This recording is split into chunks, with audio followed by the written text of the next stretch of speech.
Hey, it's Matt, your average gamer, and these are 5 incredibly fun builds that you should definitely check out. They're absolutely a blast to use. I'm doing a streak where we're on 22 now of a build or build related video every day until they announce DLC, and these are 5 of the most fun ones I've done so far. All of these builds are meta relevant, they're all at 150, and the first one up is the Envoy's Longhorn build, which I did just a couple of days ago. This is an absolute blast to use. If you've never used the bubble build, you have to. It's so much fun to use. It's one of the best faith weapons in the game. It's a meme weapon that actually turns out that it's fantastic. It does an incredible amount of damage, including posture damage, and it's one of the best holy weapons in the game as well. This character was on Journey 16, so this was max scaling, and Placidusac stood no chance. Given the fact that he's being hit with all of the bubbles, the posture damage it does, and the ridiculous pure power it has based on your faith stat, because the Ash of War scales primarily with faith, it absolutely destroyed him. And what about enemies in the game that aren't as large? Does it work on bosses that aren't dragons? Does it destroy other bosses in the game as well? And the answer is a resounding yes. The Envoy's Longhorn is a reliable and powerful weapon for the majority of bosses in Elden Ring. And another advantage with this build is if you have 15 dexterity, you can actually swap out some talismans and switch between this and the Blasphemous Blade based on situations. And between the two, you're basically going to have 2 overpowered builds that are based off the same stats, because both Ash of War scale almost primarily with faith, so everything you're doing here is going to work great for the Blasphemous Blade as well.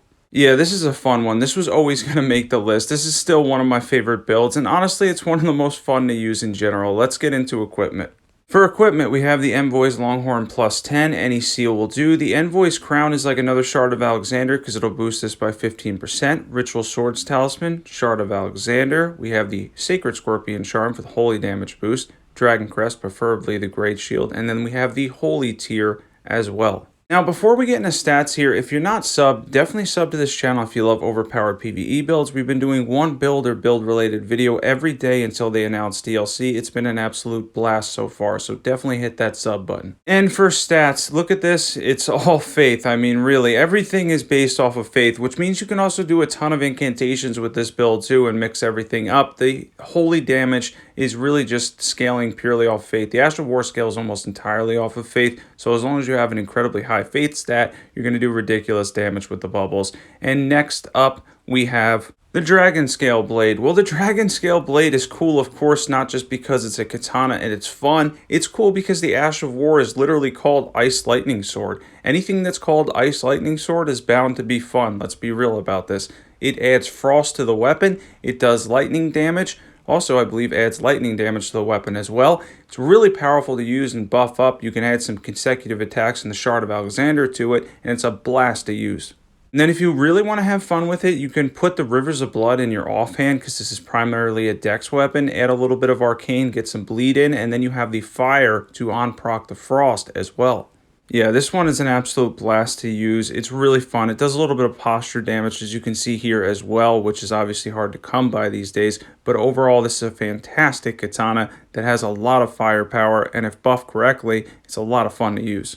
This was one that I really enjoyed. I really like the whole Ice Lightning concept, and I like the fact that it's a katana that has a really cool Ash of War, obviously involving lightning, that does a reasonable amount of damage, and then you get that frost lightning damage, a boost to the weapon, and it's fantastic to dual wield with the Rivers of Blood. Let's get into equipment. For this one, we have the Dragonscale Blade plus 10. We have the Rivers of Blood. Any seal will do. We have the Knight's Cavalry set on. Rotten Winged Sword Insignia. Ritual Swords Talisman. Millicent's Prosthesis.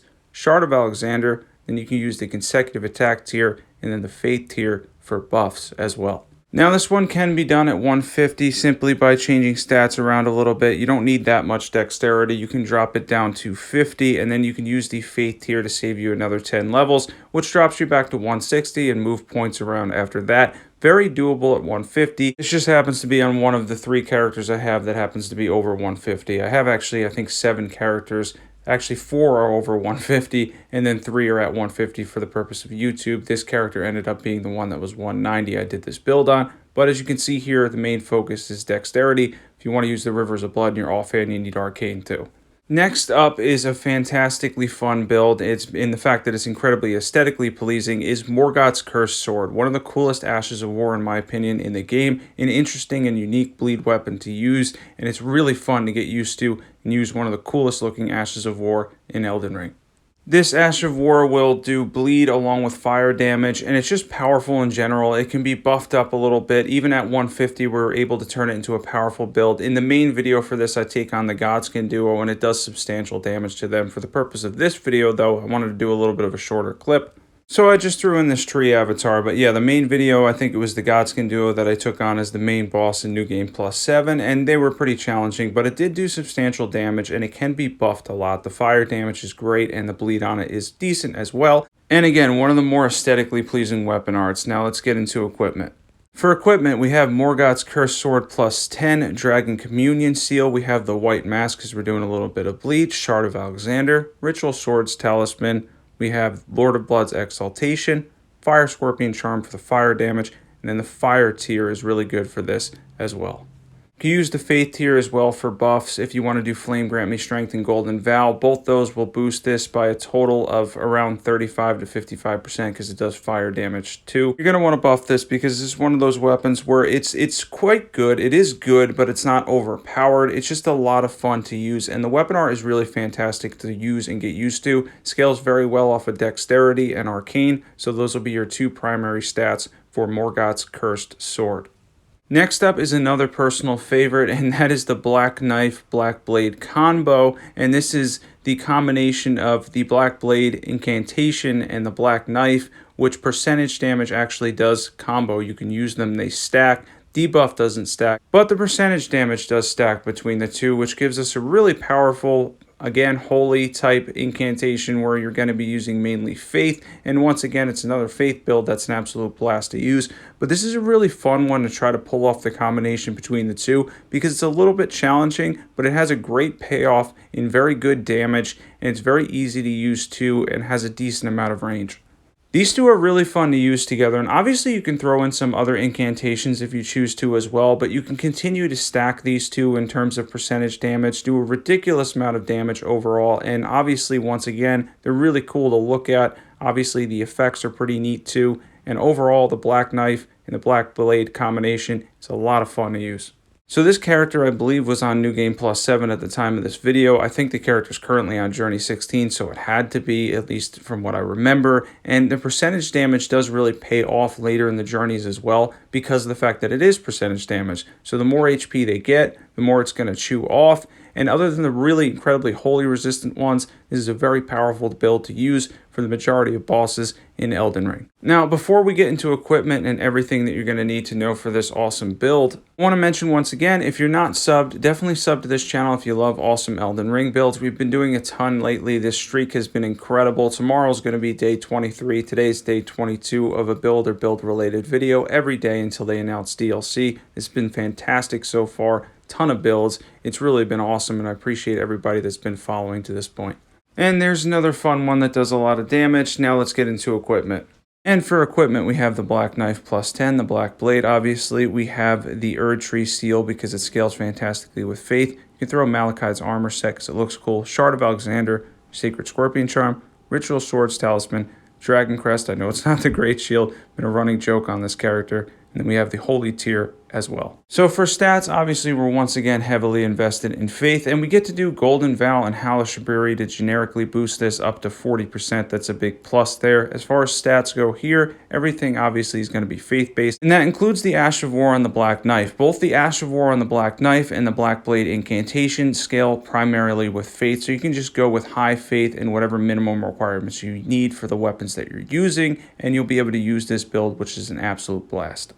And next one up is kind of an odd one, but a really fun one. In the Frost, Fire, and Faith build I did. I know it's another Faith build, but Faith is really one of the most fun things you can do in Elden Ring, and there's a lot of versatility in it, especially with buffs. For this one, we decided to do Frost, Fire, and Incantations, which gives you a lot of power, and you can do this at 150. It's a fantastic build, very unique and fun to use too, because you're able to get the Frost procs while also using Faith. And we can do that simply by using Chilling Mist on the cold one, which will give us frost without needing much intelligence scaling. And then on the right hand, the main hand, we can use fire, but flame art instead of the normal fire that scales with strength, because flame art in this instance is going to give us a lot of power because we're using our faith stat for the fire damage.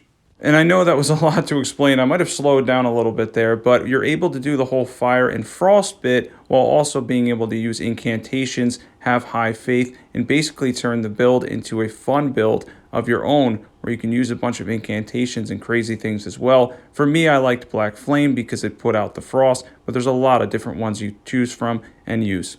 And trust me, I'm totally aware that like 3 of these were Faith, 1 was Bleed, and obviously 1 was the Dragonscale Blade. But at the same time, Faith is a lot of fun in Elden Ring. Mages are really overpowered, so it gets a little boring at times depending on what you're using. I do love mage stuff, don't get me wrong, but I can't include Common and Zur in having a blast with the game unless it's your first time using Common and Zur. These are kind of strange, odd builds that you might have not tried yet, and they're really fun to use because they're a little bit of a challenge to use. They're not super overpowered, and at the end of the day, you can do a lot of damage with them, you can make good use from them, and you're going to have a blast with these. Speaking of which, I hope I made this fun for you guys. I tried to make it as fun as possible. Let's get into equipment for this one. And for this one, we have Chilling Mist on the main hand. I apologize about that. I think I said the fire was in the main hand. The main hand is Chilling Mist. Offhand is Flame Art. We have the Godslayer Seal, Raptor's Black Feathers, Rotten Wing Sword Insignia, Melissan's Prosthesis, Dragon Crest, I know it's not the Great Shield, Claw Talisman, and then we have the consecutive attack tier as well. For stats, what do you know? We have high faith. We went for 50 vigor, I believe, and then the main stat here is faith because faith is basically everything about this build. The benefit here is to be able to use fire, frost, and faith all in the same build at level 150, and I was able to create that with this setup, and it works fantastically. So at the end here, I want to say that these 5 are a blast. Out of the 20 or so I've done so far of the different builds, these were the 5 that on nights where I've only had like one night to do each one, I was like, this is a lot of fun. With each of these 5, I found them unique and fun to use. That's why I included all 5 of them and wanted to do a list for them. I hope you enjoyed them as much as I do. They were a blast to use on bosses and enemies alike in Elden Ring. And this is day 22 of a build or build related video every day until they announce DLC. Can't wait for that. In the meantime, if you're not subbed and you love overpowered PvE builds, definitely sub to this channel. There's a ton of awesome builds on it. Thanks for watching, everybody, and I'll catch you guys there.